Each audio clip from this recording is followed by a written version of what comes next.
მოგესალმებით ახალციხის დასრულთა განათლების ცენტრიდან. ეთერშია სათემო რადიო, რომელიც ფუნქციონირებს გერმანიის მთავრობისა და დივის საერთაშორისო მხარდაჭერით პროექტის მისი ხმის ფარგლებში. პროექტის პარტნიორია გერმანული სათემო რადიო Z. პროექტის მისი ხმის ფარგლებში შეიქმნა 12 სათემო რადიო საქართველოს სხვადასხვა რეგიონში. ამ ქსელის მიზანია ხელი შეუწყოს ქალთა გაძლიერებას და მათ ჩართულობას საზოგადოებრივ ცხოვრებაში. ჩვენი რადიოს მოსმენა შეგიძლიათ ონლაინ ვებგვერდზე HerVoice-G. ჩვენ კი შევეცდებით შეგიქმნათ სასიამოვნო განწყობა და ერთად გატარებული დრო იყოს დასამახსოვრებელი. თქვენთვის ეთერში მუშაობს ნინო ფატარიძე.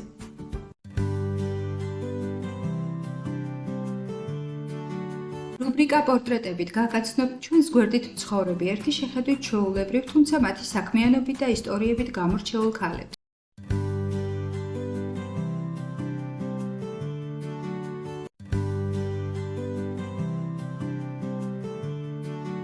რუბრიკა პორტრეტებით გაგაცნობთ ჩვენს გვერდით მცხოვრები ერთი შეხედვით ჩვეულებრივ, თუმცა მათი საქმიანობით და ისტორიებით გამორჩეულ ქალებს.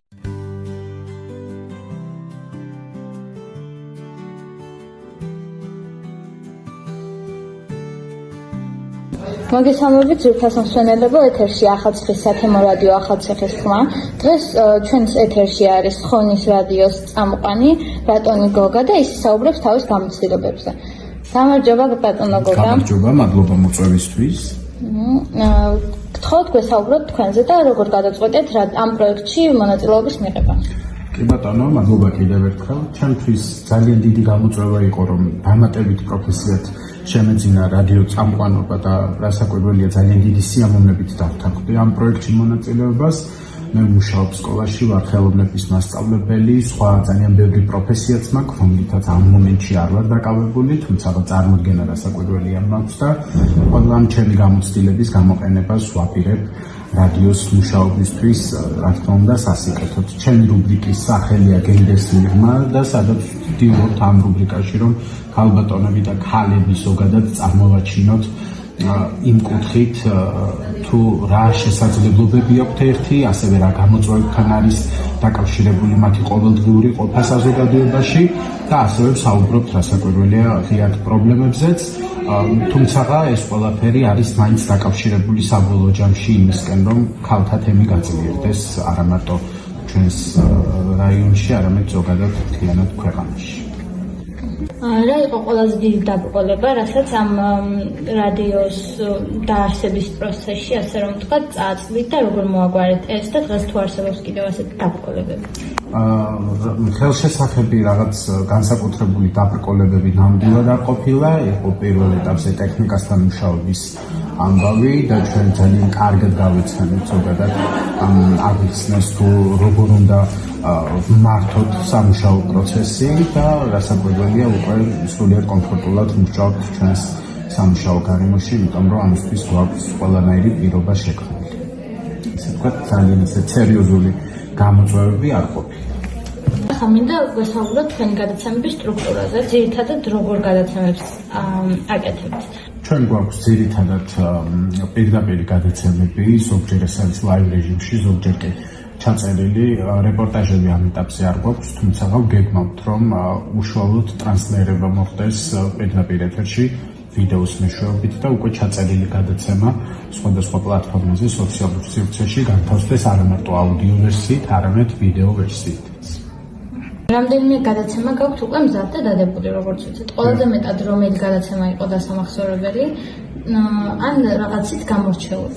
კი ბატონო, რასაკვირველია, ბუნებრივია ყველაზე გამორჩეული იქნებოდა პირველი გადაცემა, იმიტომ რომ ეს ბანალურად რომ ვთქვათ, მას ახლდა ძალიან ბევრი ღეულაც ამასთანავე ინტერესი და ეს ყველაფერი ერთად ქმნიდა ძალიან ბევრ საინტერესო დადებით ემოციას, რასაკვირველია, სასწავლი და სამიცადინო ძალიან ბევრი გვაქვს ამ მიმართულებით, მაგრამ ყოველ შემთხვევაში პირველი გადაცემა მაინც იყო ისეთ ყველაზე დასამახსოვრებელი ამ ეტაპისთვის, თუმცა დარწმუნებული ვარ, ჩვენ გვექნება ისეთი გადაცემები, რომლებიც იქნება აბსოლუტურად ყველა ძალიან დასამახსოვრებელი და ნამდვილად ჩაანაცვლებს პირველი გადაცემის ემოციებსაც, იმიტომ რომ ჩვენ გვაქვს შეგებული მოვიწვევთ ძალიან საინტერესო სტუმრები, ძალიან საინტერესო და აქტუალურ თემებზე სასაუბრად.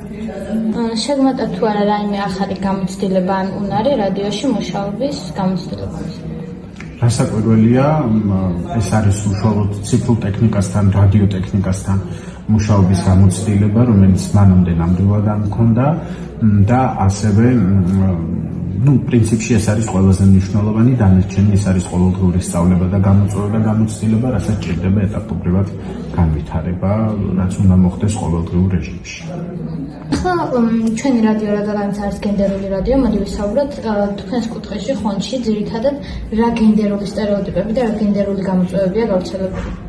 გენდერულ სტერეოტიპებს რაც შეეხება, მკვეთრად და მკაფიოდ, რომელმაც შეიძლება განაპირობოს ადამიანების ყოველდღიური ყოფა-ცხოვრება ასე გამოხატული არ არის, თუმცა კონკრეტულ ვიწრო წრეებსა და საზოგადოების ნაწილში რასაკვირველი არის სტერეოტიპული მიდგომები სხვადასხვა პროფესიასთან დაკავშირებით, სხვადასხვა საქმიანობასთან დაკავშირებით და რატომღაც არის ეს სტიგმატიზებული, რომ არსებობს ქალბატონებისთვის ცალკე სამსახურები, მამაკაცებისთვის ცალკე სამსახურები და ეს ქალები ზოგადად მოიაზრებიან ძირითადად იდეურად როგორც დიასახლისები და შემდგომ მოდის პროფესიები სხვადასხვა მიმართულებით. თუმცა ეს არის როგორც წეგან თქვი, მხოლოდ და მხოლოდ ვიწრო კუთხით, ანუ საზოგადოების მხოლოდ ერთი ნაწილი შეიძლება ფიქრობდეს ასე, დანარჩენ შემთხვევაში ქალებისთვის არის აბსოლუტურად ყველა ის გარემო შექმნილი, რომ რეალიზდნენ საკუთარი სურვილის მიხედვით, თუმცა სხვადასხვა გამოწვევები როგორც ქალებისთვის, ასევე მამაკაცებისთვის რასაკვირველია შესაძლოა იყოს ერთნაირად, იმიტომ რომ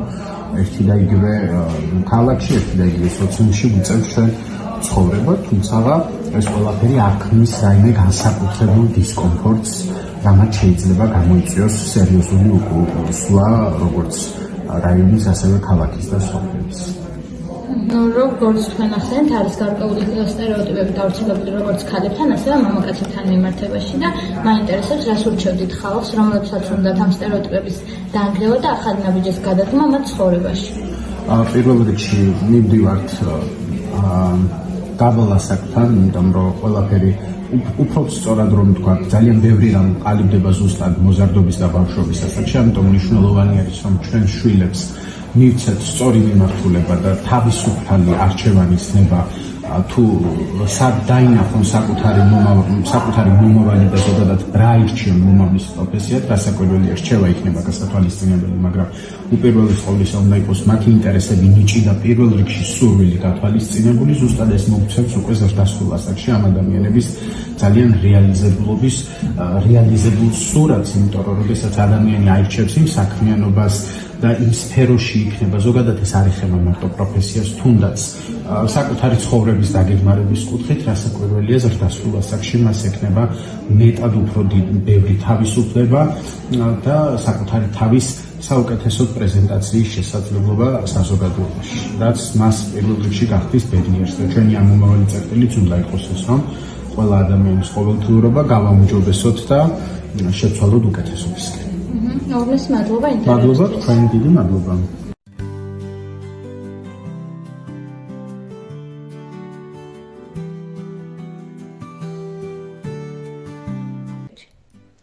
ჩვენი დღევანდელი ეთერი დასასრულს მიუახლოვდა გემშვიდობებით, საუკეთესო სურვილები და უკეთესი მომდევნო დღეების იმედით. ბოლოს კი გიტოვებთ სერიალს, რომელიც ვფიქრობ სასიამოვნო განწყობას შეგინარჩუნებთ.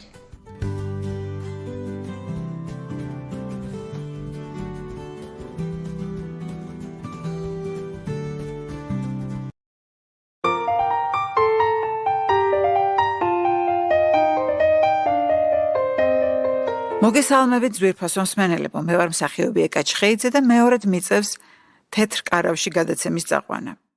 ჩვენი წინა გადაცემა წარმატებულ ქალებს მიუძღვენით და მათი წარმატების საფუძველი სწორედ არჩეული პროფესია აღმოჩნდა. დღეს კი ჩვენი მთავარი თემა ემიგრანტი ქალებია და პირდაპირ ეთერში ველოდებით მათ ზარებს. აი, უკვე გვირეკავენ. მოგესალმებით. საიდან გვიკავშირდებით და როგორ მოგმართოთ? საბერძნეთიდან გენაცვალე, მე მქვია დოდო და ვარ 64 წლის. ძალიან სასიამოვნოა ქალბატონო დოდო. ჩემთვისაც ძალიან სასიამოვნოა ეკა გენაცვალე ძალიან. ბებია თქვენი სპექტაკლებზე სულ დავდიოდი ახალგაზრდობაში. პეპო ერთი მე მგონი რა ვიცი ერთი 10 ჯერ მაქვს ნანახი გიждები მედია ჩახავაზე. ნეტა იმ დროს ჩემი სპექტაკლებიც ხომ არ გაქვთ ნანახი? აბა საიდან გენაცვალე? შენ მხოლოდ ტელევიზორიდან გიცნობ. 26 წელია რაც სალონიკში ვცხოვრობ და ხო იცით. მოგვიყევით თქვენ შესახებ, როგორ ცხოვრობთ მანდ, რას საქმიანობთ? სხვათა შორის მე ძალიან გამიმართლა. კი, ძალიან გამიმართლა. გაგიმართლათ? ძალიან კარგ ოჯახში მოხვდი. თავიდან მოხუც ხალბატონს ვუვლიდი, მაგრამ ის საწყალი აცხონოს ღმერთმა 2 წელიწადში გარდაიცვალა და მერე მისმა ქალიშვილმა წამიყვანა თავისთან ოჯახში. 4 წლის შვილი ყავდა, ბიჭი. ახლა უკვე დიდი ვაჟკაცია, გაძოშლოვშვილიანი. და ეს ქალი რომ გასტროლებზე მიდიოდა, ბავშვს მე მიტოვებდა ხოლმე. ისიც მსახიობია? არა, მომღერალი. ესტრადის კი. სხვათა შორის ძალიან ლამაზი ქალია. 5 წლის მერე გოგოც გააჩინა და ის კი ჩვენთან როგორც იტყვიან, აკვნიდან ჩემი გაზრდილია, მაგაზენაც ვალოს ბებო. როგორც ვატყობ, ნამდვილი ბებიასავით გიყვართ. კი, ნამდვილად ეგრეა. იმასაც ძალიან უყვარვარ. აბა, ჩემს ბიოლოგიურ შვილიშვილებს სულ 2 ჯერ ვყავარ ნანახი და ამაზე მეტად როგორ ვეყვარები. მერე არაპირებთ დაბრუნებას. უი, რას ამბობ? ახლა როგორც გინდათ, ეკა გენაცვალე ისე გამიგე და ვერაფრით ვერ გავძლებ ჩემი ანასტასიას გარეშე, რა ვქნა აბა. ძალიან კარგია რომ ასე ბედნიერად გრძნობთ თავს უცხო ქვეყანაში ქალბატონო დოდო. კი, ნამდვილად. მართლა ჩემი საკუთარი შვილები ვით მიყვარს, აი გეფიცები, ჩემი გაზრდილია იანისიც და ანასტასიაც. მაგრამ თავიდან რო გითხრათ ახლა სიმართლე 5 წელზე მეტი ყოველი ღამე ტირილში მაქვს გატარებული, აბა. უი, რას ამბობთ? კი. ახლა ჩემოეკა, რისთვისაც დავრეკე და რაც მინდა რომ გითხრათ, ასეთი ამბავია რომ რატომ ყიდიან ეს ქართველები თავიანთ მამაპაპისეულ მიწას, კაცო კაპიკებში. და გინდაც მილიონები რომ გადაუხადონ, მაგის გაყიდვა როგორ შეიძლება შვილო? თანაც უცხოელებზე. არ შეიძლება რომ ჩვენმა მთავრობამ რამე კანონი მიიღოს რომ შეაჩეროს ეს სიგიჟე, ჰა? ხა, ჩემებიც აპირებდნენ, მაგრამ მე გადავაფიქრებინე. როგორ მოახერხეთ? როგორ და მე ვიყიდ. ჩემებს ფული გავუგზავნე და ჩემზე გადმოვიფორმე ნოტარიუსი. სკაიპით ახლა მაგარია ხოლმე. აბა, მოკითხა ჩემს საყვარელ თბილისს და თელს საქართველოს მიყვარხართ ძალიან. აი გვირეკავენ. გისმენთ? საიდან გვიკავშირდებით? ნიუ-იორკიდან გიკავშირდებით.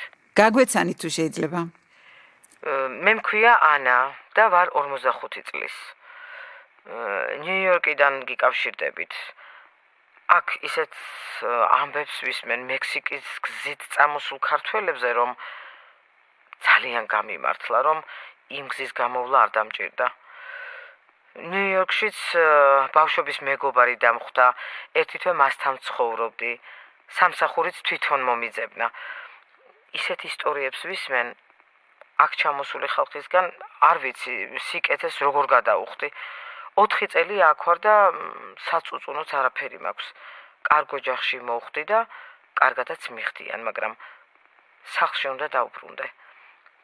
რისთვისაც ჩამოვედი, რომ ჩემი ბანკში ჩადებული ბინა გამომეხსნა, პრობლემა მოგვარებულია. ახლა კი სანამ მეც ოჯახი დამენგრება და მათთვისაც გაუცხოვდები, უნდა დავბრუნდე. ბილეთიც მაქვს და ჩემებიც კატეგორიულად მოითხოვენ ჩემს დაბრუნებას. ვიცი რომ ჩემს სამშობლოში ამდენს არავინ გადამიხდის, მაგრამ რამეს მოვიფიქრებ. ჩემს ემიგრანტ თანამემამულეებს კი ვურჩევდი, რომ დროზე მოეგეთ გონს, სანამ შვილებს და ქმარს თქვენი ნახვა უნდათ და ჯერ კიდევ ენატრებით. დიდი მადლობა. ჩვენი დრო ამოიწურა დღეს ამით გემშვიდობებით, მაგრამ ემიგრანტი ქალების თემას ჩვენ ისევ დაუბრუნდებით.